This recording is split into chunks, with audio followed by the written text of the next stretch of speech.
Hilary, finally to the UK, 57% of Britons say that immigration is one of the most important issues facing the country. This is according to a YouGov poll.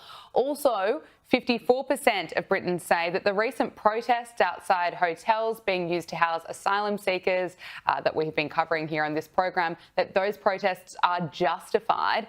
This, of course, comes as Keir Starmer's government is facing an existential crisis over immigration. It loses the confidence of the people, clearly, including its own voters, over the out-of-control boat arrivals.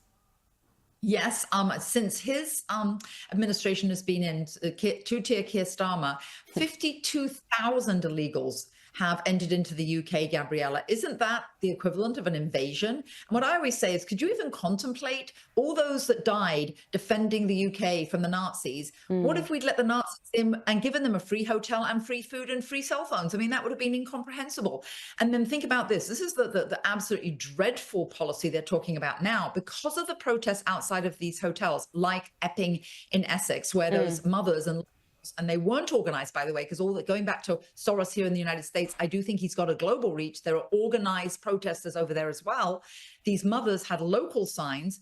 But because of all the protests outside of the hotels, where it's obviously very concentrated in terms of illegals, the new government policy is called the scatter policy, where what they're doing is they're going to landlords in houses where they have apartments in like old big Victorian buildings and old houses, etc.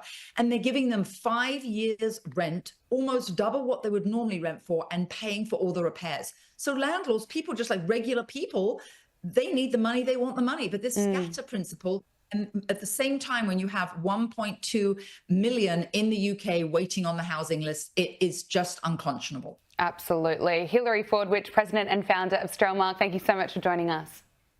Absolutely, Gabriella. Pleasure.